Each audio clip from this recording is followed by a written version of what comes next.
to the Arab world for a few minutes on the Saudi Arabia trip.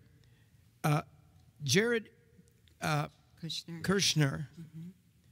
What happened? I don't think people know how unusual just to have him on the trip and in the palace of the king of in Saudi Arabia. Saudi Arabia. Will you explain that to us because of who Jared Kushner is? Yeah. First of all, he's President Trump's son-in-law. Is married to Ivanka, and he's Jewish.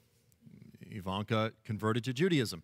Now, and I'm not sure the exact year, but it was roughly 10 years ago, might have been 15 years ago. It was on the books, illegal for any Jew even to enter the nation of Saudi Arabia. Okay? Now, they got rid of that law, but by and large, if you're Jewish, you don't go to Saudi Arabia, period. So Kushner is the one who actually, it was his idea, his brainchild, to set up this whole Middle Eastern trip. And it was a raving success. Again, I want to be very clear, hit it out of the park.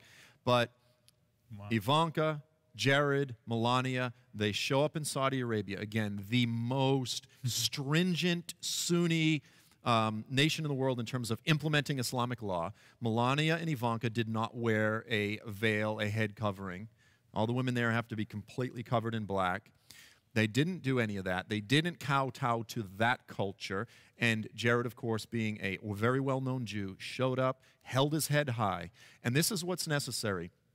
Islamic Sharia law, which is what governs Islamic nations or Islamic culture, is inferior to the principles that this nation is established on in our system of laws.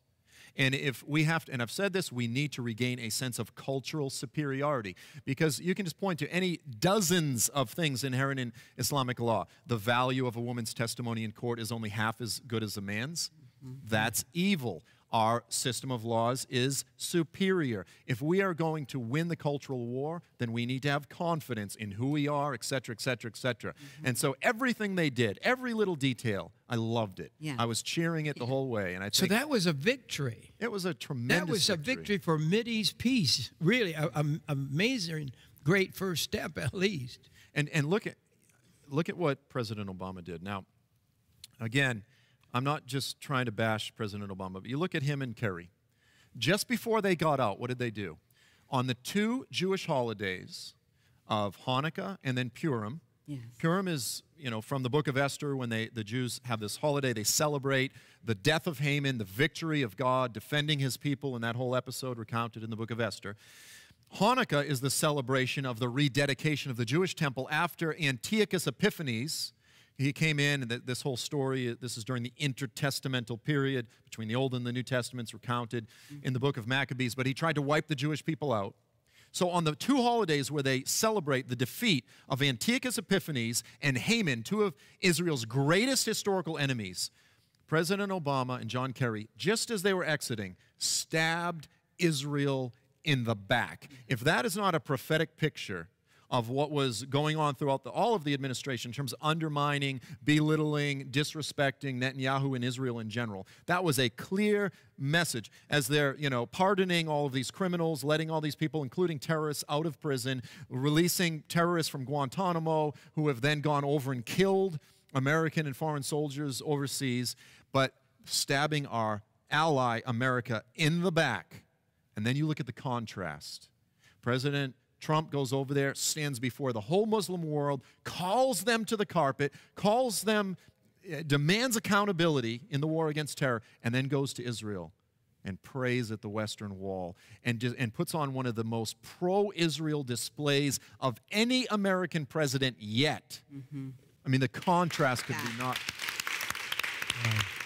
What did you think about when the president was over in Saudi Arabia standing and addressing 50 Muslim leaders of the world? Yeah. I mean, what are your thoughts on that? Because that was pretty bold. No, I mean, look, the contrast between this current administration in terms of sanity versus what we dealt with the past 8 years. Just look at this issue in Manchester. Okay, the mayor of Manchester, immediately after this terrorist attack, immediately declared that this one young gentleman that was arrested, the initial gentleman, he was not a Muslim. He had to come out and say he was not a Muslim, as if some probably secular British mayor has the right to define what Islam is and who's a Muslim and who's not. Now, according to this young man, he was a Muslim. He had openly hung an ISIS flag on his house. He had several Muslims, more moderate Muslims in his community, report him to the authorities multiple times. Now, were they Islamophobes? They were Muslims. They reported him for radical behavior. The authorities did nothing. Why? Because the problem is not simply radical Islam. The problem is this politically correct, irrational zombie spirit that is possessing world leaders, this politically correct spirit that's coming over people where they can't acknowledge the reality of that which is killing little 15-year-old girls at a concert by the truckload at this point. And so now we have a president who finally, President Obama, it was a White House policy. We will not call it Islamic terrorism. We will not use any of those terms. President Trump stood before the leaders, the presidents and kings of 50-plus Muslim nations, and he actually called it Islamic extremism, Islamic terrorism. Supposedly that was off cue. It just sort of came out. But he called them to the carpet, and he demanded accountability. Now, if we are ever going to defeat or come against radical Islamic terrorism, we have to at least be able to call it for what it is. But this denialism, because it's sort of blasphemy to ever say that, well, Islam might have something inherently violent in its doctrines, in its history, in its example of Muhammad, clearly it does. That's blasphemy, because the spirit of the age, the religion of the age, is religious pluralism, multiculturalism. And it's blasphemy to say that any culture or any religion is inferior to any others. And the bottom line is, again, as Americans, I forget who it was who said it, democracy is the worst form of government, except for every other one. In other words, until Jesus comes back, this is the best. What we have in the United States, we've fallen short in many different ways. Okay, I understand that, but what we have here in the United States is the best thing that we are ever going to see until Jesus himself is ruling the earth from Jerusalem. That's right. And this is something. That's conservative, right. liberal, we can say this is something. A lot of Christians say, I would die for Jesus. But it's, how many young Christians today in the United States would say, I am willing to die for this country? We just went past Memorial Day. You know, how many people, 30 or under, would say, the principles that we have laid out in the founding documents of this country, I'm willing to die for freedom of speech, freedom of the right for my Muslim neighbor to be able to go to mosque. I mean, that's actually part of the freedoms that we have in the United States. But again, when that rage comes over people, they lose all sense of rationality, and their primary effort is to fight against Christians, to fight against conservatives, to fight against Donald Trump. And it is destructive to the values that we all actually agree on. Yeah. What does God say? You're to be loyal to those that God puts up. And God, he says, and those who resist will bring down judgment upon themselves. This is Romans 13, 1 and 2. They will receive the penalty due them. Are you familiar with these kind of scriptures? Oh, yeah. That's pretty strong talk. Yeah, and you know, I mean, again, I keep going back to Psalm 2, which is the same principle, because on the outside, it appears as though they are raging specifically against the president, against all conservatives. But if you go on and read, it actually says this: they gather together, they're enraged against the Lord and against his Messiah, against the Father and against the Son. And what do they say? Come, let us cast their fetters off. Let us break their bonds. Why are people enraged? When conservatives come into power, why does the left become so enraged? Because when you touch people's finances, they get upset. Okay, that's understandable. When you touch their, when you mention the fact that God has parameters on their sexual life, they become enraged. And this is what's amazing. When you get to this issue, when you say you are not allowed to shed innocent blood, they become violent. Why is it that there is this literally a violent effort to defend the right to kill the innocent and to carry on, as it says at the beginning of Romans? Because they rejected their Creator. They go on to give themselves over to all sorts of foreign lusts. And this has become, just acceptable. I mean, if you look at the majority of young evangelicals today, they support gay marriage, and we should all be able to love whoever we want and so forth. But where does it end? You've got people say, oh, I was born a snake or a parrot, and I mean, just craziness. It's becoming insane. But when you separate a basic acknowledgement of the fact that we were all created in the image of our Creator, then all fetters are off. And the bottom line is, when conservatives come into power, they are terrified. They are terrified because their conscience is stricken, and they will lash out violently. The rage is not ultimately, again, I'll say it again, it's not primarily against Donald Trump. People have legitimate reasons to protest. Their ultimate rage, the irrational rage, is against God and against His parameters, His bonds that He has, His claims over us as His creation. That's so true. Yeah, dictatorship. I mean, the dictatorship of the violent majority, I guess. I'll tell you someone else. Did we not have an election? We did. Yeah. Did we really? I'm wondering. Yeah, but people are saying we didn't have an election. It was a fake election. It was a false election. Mm-hmm. No, it was a legitimate election. It was probably. So that's why they're saying that, well, we can do this. I believe that's why she did it. I believe she thought, well, everybody else is doing it. I'll tell you someone else that happened to. His name was John the Baptist, Paul the Apostle. Why was John the Baptist beheaded? Why did the world rage against him so much so that they thought it was necessary to cut his head off? Why? Because he pointed the finger at power, and he said, biblically speaking, according to the laws of your Creator, you're not allowed to be married to her. You're in an adulterous relationship.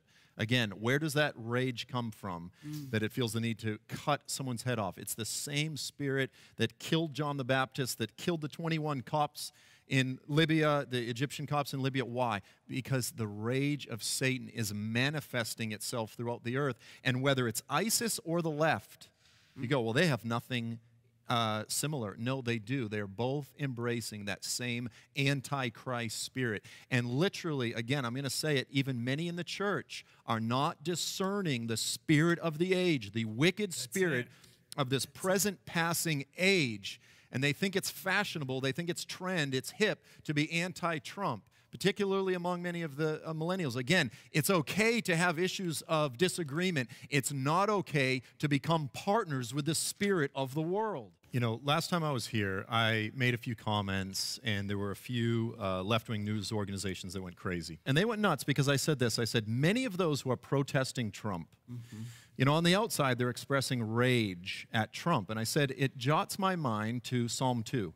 Why do the nations, which from a biblical perspective, why do the Gentiles, why do they rage? Why are they plotting? Why are they so upset? And it says, they gather together against the Lord and against His Messiah, against His anointed. I said, when you look at the Hollywood media talking about actually, presenting the idea that this is a positive thing, to behead the president. Now, that's Hollywood. When you look at the left, Pew Research poll firm just released a poll, and they showed that of all the mainstream news organizations, including Fox News, overwhelmingly, CNN was 90-some-odd% was negative reporting on the president, a little small percentage of positive reporting.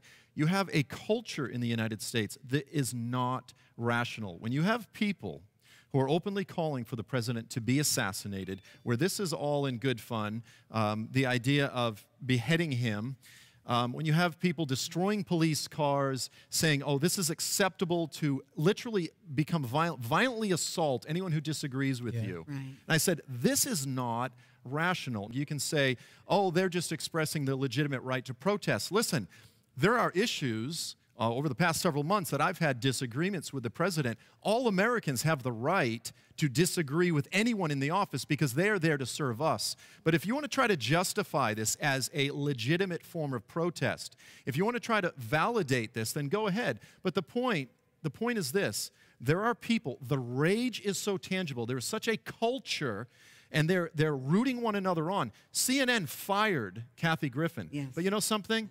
They are just as much responsible for this perversion as anyone else because they are fomenting a culture of rage. This is demonic. And thousands on the internet are calling for the assassination of the president. They're asking each other to do it. Isn't this right? Yeah, exactly. And they feed off of one another. When you have the popular mainstream news media that is overwhelmingly fighting against the president, I made the point in the aftermath of all this. I said, listen, here is a group that is primarily funded by a Hungarian communist billionaire, George Soros. This is where their funding comes from. Are they for America? I don't care if you're conservative or liberal or where you stand, independent, if you're in the middle. The bottom line is, this is unacceptable. If you care about the country, then why are you listening to, why are you receiving money from a communist who wants to undermine all of the values that, whether conservative or liberal, we all value? Equality, liberty, freedom, civil liberties, all of these things. It doesn't matter which side of the political spectrum you're on. People need, and look, there's a lot of Christians. There are a lot of Christians. The Bible says, do not conform to the Greek word is the stoichion or the stoichion. It's the elemental principles of this age. As Christians, one of the primary things that we are called to do is to discern, identify the zeitgeist. It's a German word. It means the spirit of the age, the spirit of this wicked is present the church system. not able to discern anymore?